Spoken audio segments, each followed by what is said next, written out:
Donc tu as choix tout la ligne makamuzo keni. Et on a bas Congo, soyons réalistes. Soyons réalistes. Tu as choix tout la makamuni na mizo le kanambo kanabiso. Donc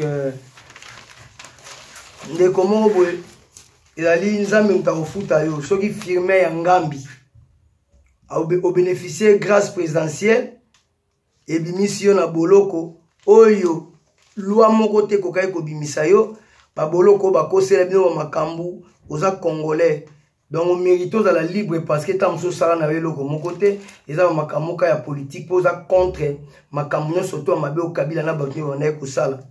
Alors aujourd'hui grâce présidentielle les lobby okomi kolobake ben institution présidentielle eza illégitime. Ingratitude eza condamnable. Zonga kasi na prison. Il fallait qu'il tamba ya ko bimiso loba non na ko bimate parce que nini grâce oyo bimisinga oyo eza illégitime. Fa ko loba bongo ndeko na nga nzamba za juste. Moi sina bana babana ya kotala yo kolela mikolo nyonso na mawa. Lelo bimi yeloko remercier mukonzi ya mboka na mawa nzambe yo kitili kolo na yo po nzamba sala ka à travers bato.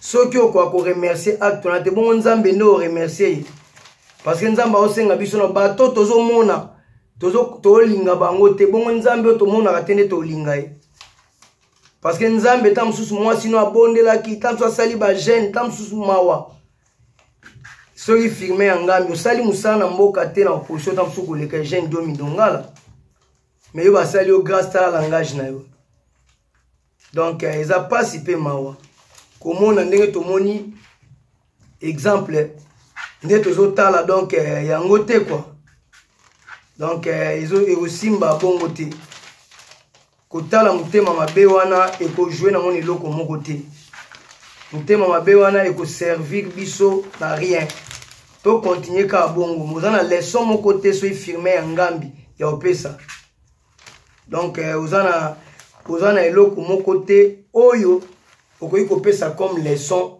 na situation oyo mboka eza kotraverse mais nzambe moko ayebi ndenge ndenge omema bino nzambe moko ayebi ndenge nini bosala yango wana peuple congolais tozala ya kotelema totikela banguna place te tozala derrière mokonzi ya mboka na ndenge nyonso donc mokonzi ya mboka misala ezosalama lelo aza na liti moko ya makasi contre corruption ekoma neti religion ya bapoliticien congolais corruption ezali neti coutume ezali neti classe so oza politicien congolais soki neti otanga bacours ya corruption te mo travailler na Congo eza te mais na état de droit corruption eza na place te eza na ndako te eza na nex te eza na veni te eza na commune te eza na province te eza na pays te na kati ya mboka na biso eza na ethnique te eza na dialecte te eza na tribu te eza na commune te ekoki kozwa place te na mboka na biso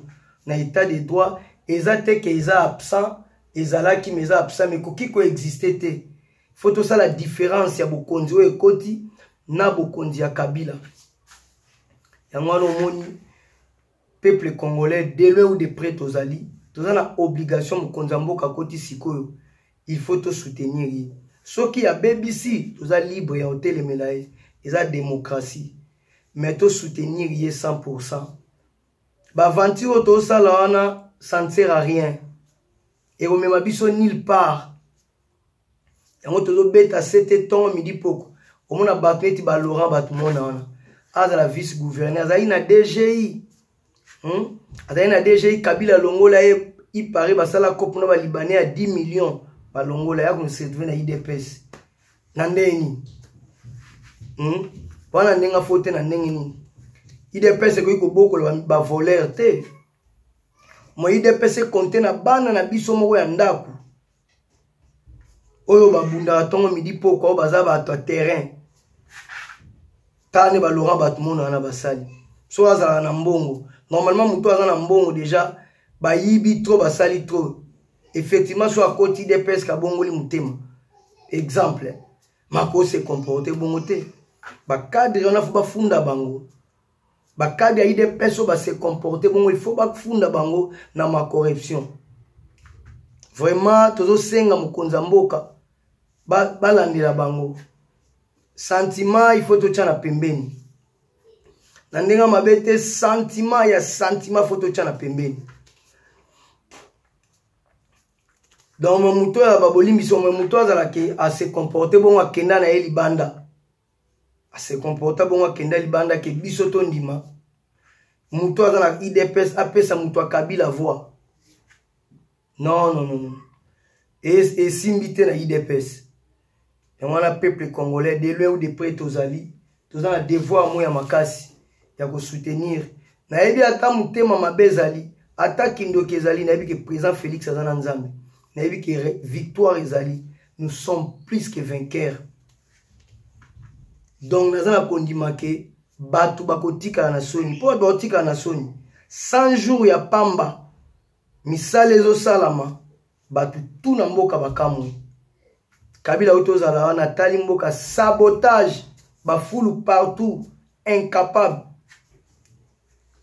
Donc, boyo kosa batu te kongana Martin Fayulu na repesa soulèvement populaire. Quel soulèvement populaire? Martin Fayulu. Tika komi kosa, tika komi tchana niveau zana moté. Quel soulèvement populaire? Yo moko zana nou spécialiste na Congo na corruption na génération na bino.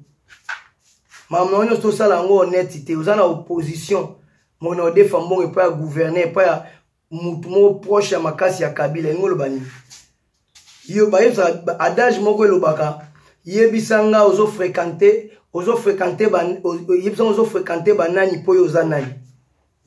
Yo za mutu ya opposition. Ogenode fambon et pas ya Kabila et pas ya Kimbuta ngolo bani. Oza mutu ya Kabila. Parce que yo fréquenta kai. Pour nous comme le niveau au défi ça yo, faut vous en lien, faut vous en la bonne relation. Mais yo za opposant. Et ça ma bongo. Et si on a muto nga melati azu mafuta tenati, basangisa mafuta nati, nani sala matin. Yebisa biso ozo fréquenter banani pour donc à partir ya fréquentation na yo, baza ko identifier ozali genre ya mutu nini. Pour yo de fambon et pas Kimbuta.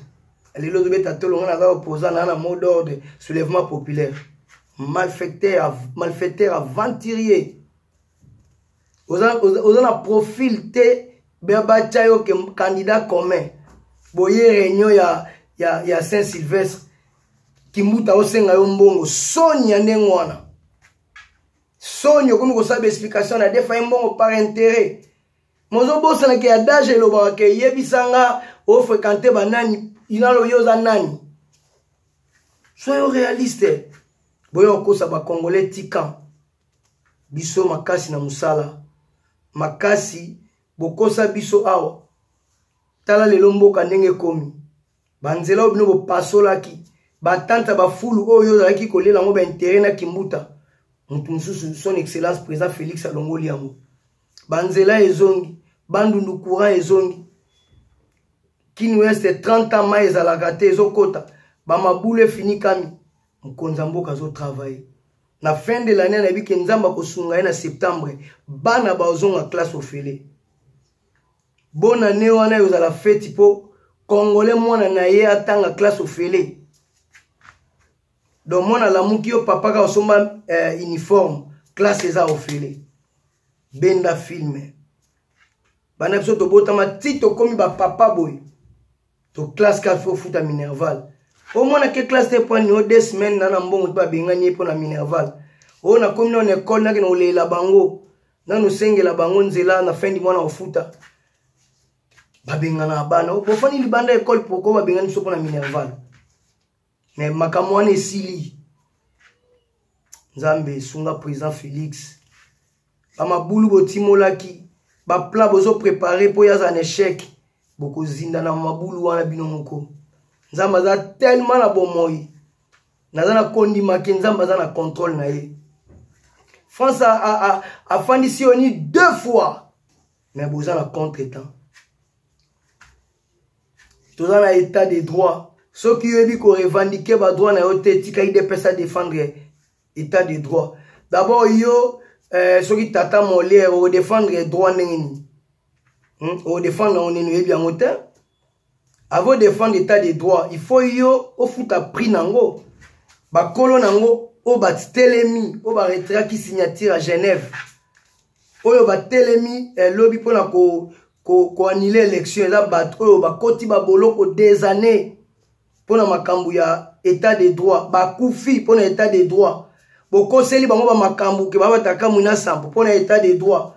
Botumbi ba voiture na bino ba soda na butu bokosi ke IDPS mutu atumbi yango IDPS a opéra na moi a marcha na moi na ba marcha na butu te.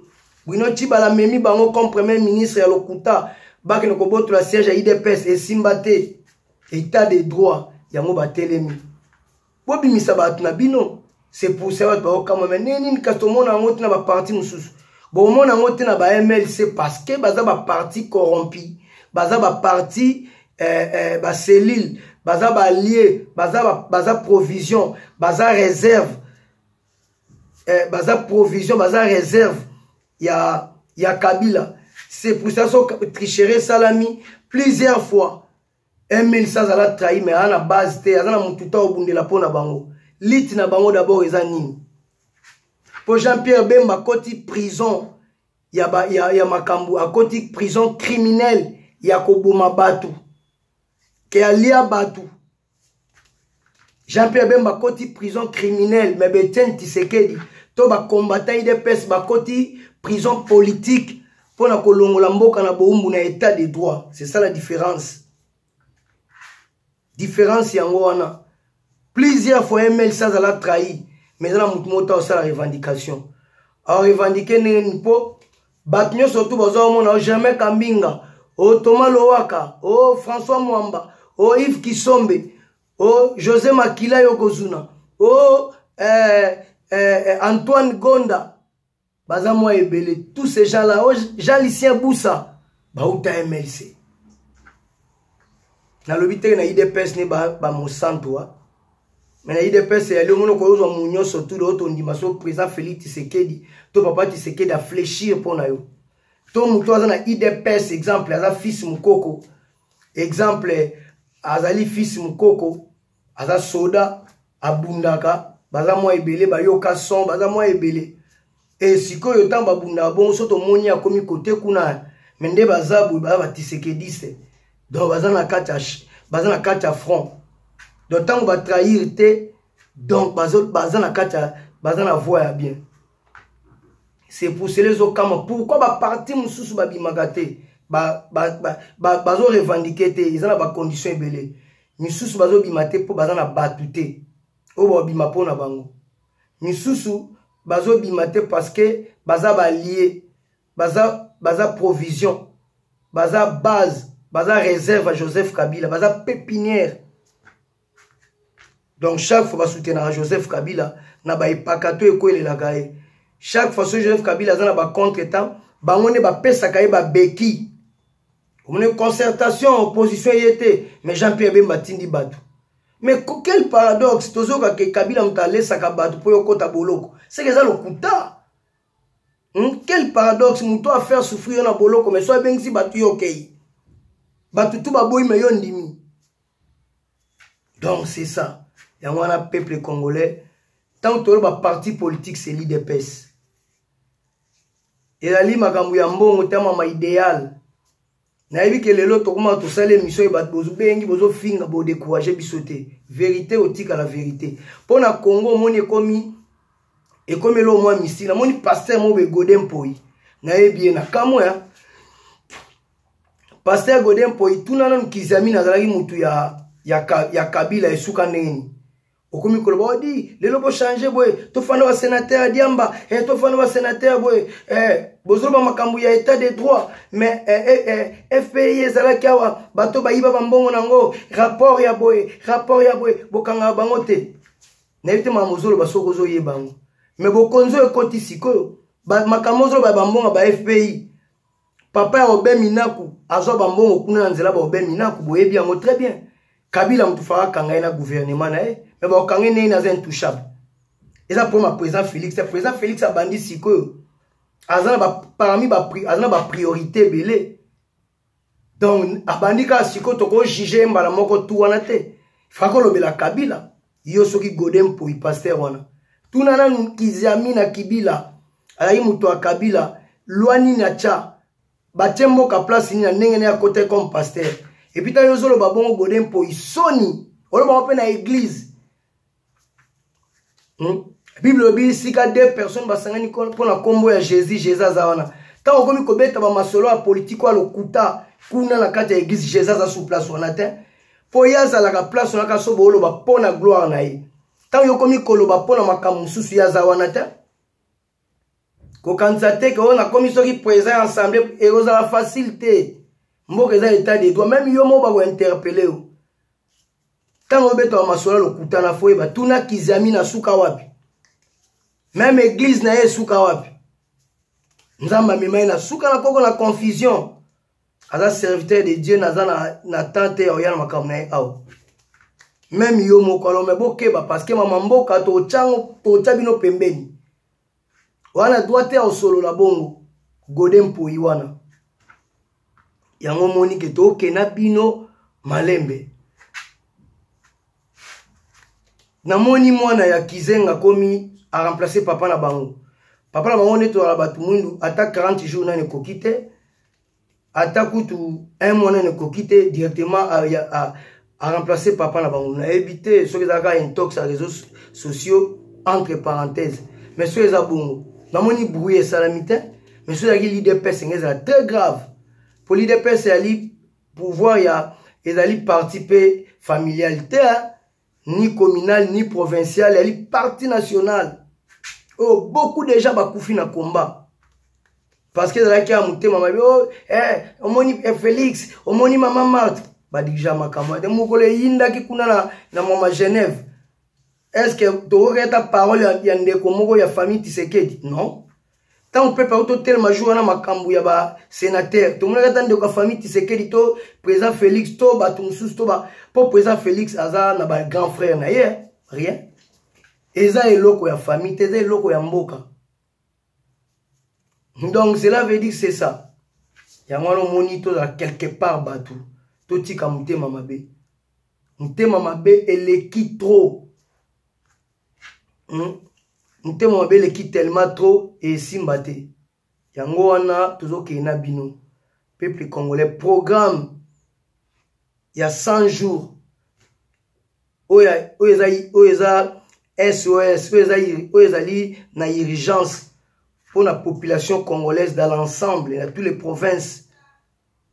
Donc, il y a une priorité pour l'instant.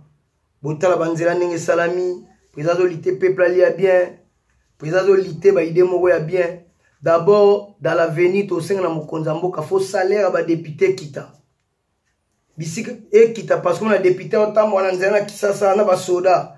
Place mon côté a on a poto na monde na bandaku. Banana banda ya poto na ke ba grand monde. Ke ba États-Unis d'Amérique, na ke ba Washington DC ba, na ke ba Atlanta, na ke ba Boston, na ke ba New York. Autant mon mo ba état ebele. Toyeba Montréal, toyeba Ottawa, ba Calgary, ba Vancouver, ba Edmonton, ba Sherbrooke, ba Winnipeg, ba secteur tout autant bola wana. Toya na Scandinavie, na ba Suède, ba Danemark, ba Finlande. Toya en Europe, donc toya awa lisusu na ba France, Allemagne, Belgique, Hollande. Bisike bele to tamboli ba Italie. Totalo mo ateke la porte moko ba soda ba okengela ba tu ezala rata. Yo za musali ya mboko sale lo te ba soda na porte no par rapport kozo banga nini. Faut longola ko désarmer ba makambo ba soda ba kengela ba député pas question. Ça fonctionnaire à l'état. Ba tilo ba soda par rapport à quoi? Et puis ko kitsa salaire wana pour makama députation ezonga domaine moko noble. Donc député za la mutu ya buania mutu ya maboko. Et azala mutu ya buania mutu aza compétent. Nous avons compassion, na charité pour nous soutenir la population et pour créer une loi pour intérêt personnel le régime où vivre à Kabila mais pour l'intérêt à la population d'une manière générale ba créer ba loi pour na lelo lobby pour na lobby wana ata tozate bato ba okota ba kutabu yango eza na obligation faut ko modifier constitution wana ko modifier constitution ko yana ba loi wana bo tie yango na télévision donc en direct à télévision bo tie ba loi bo créer bureau moko bo e biso peuple toujours ko tika ba pétition bo tie bo créer ba commission na assemblée et tangi ba lettre à population ba tiango na ba province tout to créer ba peuple pas créer ba loi bo tangi ba loi au peuple à lobby na o bimo ba député totali oyo wapi emene to kamati loi na to ndimi yango pona ko désarmer mututu d'abord na mboka lokola ya biso ba Congo ba Afrique ba dictature ça jamais to kolo ba présence à la sénateur à vie il y a déjà archi faux donc il go simbate Kabila o tambo na Congo maman ba Rossi azotala parler ngolo bani faut modifier la constitution tout wana donc biloko yango monique tozolo ba chaque jour donc konza mboka fa kitisa nanu a désarmer nanu ba député ba soda a désarmer nanu a kitisa nanu salaire ils ala bien pour la le lendo wana na député donc mona mutumwa melaka diamba neti ba Daniel Safu akomo botola akomi ko escroquer batu muto batu voiture na ye akene ko senga na okangisa yo na député o kingu akumwanza mutape singa nzela mboka eza bino na kingu te ya wana peuple congolais tokotika tante bo nayebi ke bokoyi ko ya botali bozo finga bo sala tout pona o décourager mais biso déjà si to longwana na côté wana ki mutafinginga et ko lembisanga ti so to ana souci mboka e changer bana babana na biso bazala bien biso da to ne grandi na souffrance donc to vivre sengo mon côté ya mboka na biso na plaisir moté ofanda ana mboka na biso na bénéficier donc muneti ngani na fandi la misa nzembo za meilleure chanson de l'année ceux qui na 2003 to zali par exemple na 40 ou 50 millions d'habitants ceux qui a 25 millions à pas me sombi CD na wana 1000 francs $1 dans un 25 millions est-ce na ko benga mutu dépanyenga non na ko benga ni mutu pardon na maladie ya ko zo voiture de maru me manga na hôpital to na ko kumba sous voiture te na zu chauffeur pour on a 25 millions mbongi belé ko ta ba société na ba action mususu otika l'envoiement pour batebele ba sa ba lolendo na bamboka na biso okuta dans saneka azane pas même na compte neta so ta 2 millions pas même payer 1 million mais on est ça ka pas so mika voiture mo ya 30 000 mais mboka zo mona net kaza grave mané alerte kuto mona bazo benga ina quartier bazo lancer ye mutu mbongo mais ane suna moto akene kutu ko defana ina simbi so voiture par intérêt cha mutu yango to hotel na makama ben touchable ni a lobak neti na moni pasteur Godem Poyo na commission qui président so ya parlement so qui provincial wana ba langage na ina sepela ina ngote otala so toke côté ya musique bato ebele ba ben touchable donc ba créer bato ba finga ka bato donc tant bato na ba finga ka ezatala mutu mo ta reproche ka bango et atala mutu mo ta yebisa yeke no mutu no zo finga bato tant mutu no zo finga bato wana pe bazana ba mama na bango bazana bana na bango bazana ba papa na bango bazana ba ndeko basi na bango neni ni yo o engage mutu ma finga ka bato mais le so ba répliquer pona yo et comme que il faut bokangisa bato il faut boy mais faut boy ba ke oya boma na épée okufa na épée. Ok côté la musique, t'as bien touchable. Ok côté la pasteur, t'as bien touchable. Ok côté la musicien, t'as bien touchable. Ok côté la politique, t'as bien touchable. Dans un moment que Kabila a créé clic moko ya battement na Congo, o basala ki na bien touchable. O twana ko yoka Kabila zo senga ke ake soki a okende ake na famille na clic a battement na créé battement bien touchable na Congo. Na Congo yo wapi?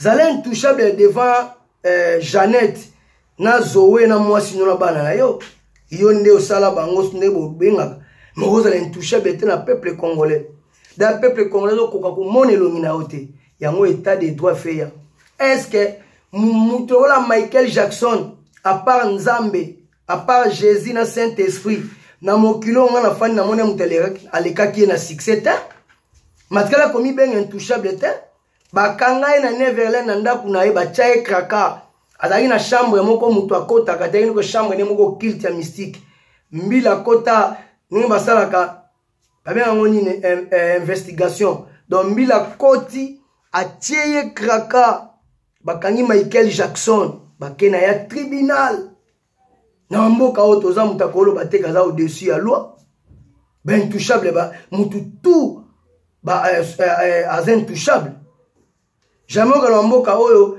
o mutu bazin te exemple ta masolo wa Marc Dutroux eza masolo moko ya mboka oyo ya ba niveau ba likolo mais ça quand même na boloko ata soki masolo ko samba na eza moi genre soki neni po partout mo kilango eza na makambo ebele mais aza na boloko soyons réalistes tokotia teke na mboka munene lokola Congo bassassin bakoma neti ko constitution de protéger bassassin dans le même cas te toi ibaki na DGI yirana lelo aza député oh moralité eza lisusu te donc yesimba te tala ben touchable mboka justice mtetombolaka mboka justice mtetombolaka nation donc ben touchable baleki to na Congo ba faute salami ebele donc moi sur aboma aussi chimanga na fandi pe na kwemo azo baye aza à l'aise oh constitution bateli o bakenaki tribunal moko samba na matete we non non non donc ben touchable baleki to mboka jamais koyi kotambola bongo ben touchable donc moi je dis non bazo batu baye bafundi tam suswe ah musicien tel asala ka ba mabebo ebo to asala ba mabebo ebo mais le mona o ba procureur de la République ba camarade nae alansaka ba procureur de la République biloko na mboka jamais to kondi mango jamais ko sama lisu na mboka la Congo donc tinga na fani boy un artiste un musicien aka misel ko langa na pesi edenze monanga amelanga madame mise moka yebani kolekanga nazana ba preuve na ye mais soki na moment na kene ko funda ye ata toke na tribunal muta obe ako interpeller aux alate opo yebani na ba kabila yebisanga siko mboka ya ndenge nini wana doleti ngabo eko wera na pesa ye denzembo surprise kapangala na sourire de vendeur banzembo na nga ya wera te abakisa ta parole mon côté mais waso fundi ba yeso que non azana ba Congolo Mobutu donc déjà Mubulu nga déjà Mubulu tolongo tana za Laurent Désiré Kabila et akomina Kabila nga sikoyo Bogis mukolo nzembo a exploiter ba droit nga depuis 91 na pesa nzembo wana ata na kuna na botite mais soko funda siko mboka ndenge nini bongo solo lobi makamo ma musalo ba te yo penza esoko tikele te droit nga ndeni Céline Dion akomela Jean-Jacques Goldman to akomela R. Kelly na ndenge ni ya banzembo na nga mutoki na nga ya ko bénéficier na tanke ki mais moi lo bana wera ezate aza intouchable mais moi quand même bokonzo ekoti ben intouchable bazate yango plaisir na nga nazaka na regret na kata makambo la parce que des personnes batelemelinga que jamais au funda wera pona na bavwa na ye mais na funda ye neni côté muso tala chrétien maratro côté muso tala venanga jibem pe na lobi soko fundiye funda penanga tali que grand frère ve des fois au pas lobi non pas question mais mboka ben intouchable baleki trop mboka ben intouchable baleki trop ba mabe salami ebele justice mo esala musana ngo ezate so esalika neni nga linde kwa mututel nga za mutabo memboka etambola bongo te c'est pour cela mutu makasi ezali justice wana il faut ezala deux poids deux mesures te ezala pona congolais nyonso yango mo tozo senga chaque jour na ba congolais nyonso de loin ou de près to soutenir mukonza mboka Nkonza mboka nzambe atelemisi mutu moko na biso tu. C'est important to tchaye poids, c'est important to soutenir ye pour na mboka na biso ezala bien. Yango moni todo sala ba makambo te po biso toza danger. Tolo ba makambo te po biso to amutema, tolo ba makambo te po nga na leki bat nyonso te na mutu pamba. Mais l'avantage naza na oka ki naza congolais, mutu mwa ko retirer nationalité ya congolais pa nanga te. Mutu mota ko ki ko lobake na droit lobate. Même yo soko moni ke maloba nanga ezo cadrer te. Mais atana mutu moka zo mona ke ate koto alobi pe bien hein. Po ba mabe salami ebele. Mona ndai mutu mbula mbongo na yebi maka 9 bi. Mais batu moko baliaka yango. Ana pouvoir ofunda batu ana justice te. Po batu balata chapeau ya jaune ya PPRD, marque à la bête, marque ya kufa ebo ma Congo. Do batu tout bayiba ka soka yibi akominika ka Kabila Oumela tolembi ona mtalate chapeau jaune. C'est fini na place ya olobana ete. Mboke kotambola bonde. Tala ba dossier ya bandaku ya batu ezana ba tribunal. O batu ebele ya ba Kabila bakanga. O loba ndenge nini? Tribunal ezalaka contre yo. Atoza na raison ndaku na yo. Tala bandaku ya batu. Batu ebele ya Kabila bazwa. Ata bino mboke kotambola bonde. Merci vraiment na Nzambe. Chaque chose a son temps. Ndengo changer bokondi. Otie mwana na yo président Félix na trône ya Congo pour na ko renverser situation, pour na ko transformer mboka na état de droit. J'ai la foi, nazana ko ndima que vous Nzambe la différence. Soko pesi vision, faut payer sa provision. Je ne crois pas au nima qui n'a sommet à l'état état de droit et quota. Moi na au président Félix Tshisekedi azo bokondi. O bateau ba yebi été ba prophétiser pour na ya ko sala ba grande chose. O président mon côté na mboka na biso sala. Misala mwezo muna na 100 jours ya pamba. Ba misala mwana ya mike, ba komisa mwa ba 5 ans. Pona ko sala justification ba ume na mboka salité leki. O peuple moi excès à salité peuple victime ba choléra ya ba Ebola, ya ba typhoïde. Mais le lozu mwana na yo, yo mona mboka ba fana na capitale ya mboka na Kini West maizala te pendant 30 ans et salama wapi. Mais lelo ma ezongi na place wana 3 ans province ya munene lokola bandundu courant ezate ozongisi yango okangi ba colonel ozongisi maison Schengen kaka président étiquette kaka président ba nommé peuple mutema mabe ya bwe likunya likundu. Vraiment to pesi Nzambe merci ya osambe ezate on est ensemble et surtout continuer. Mbote na mabota nyonso, toujours na système, to soutenir un grand leader d'Afrique, son excellence président Félix Tshisekedi Tshilombo le guide. Parce que so dali président na trône na Congo, donc un grand leader d'Afrique. Pour ma solo fani na ya monde.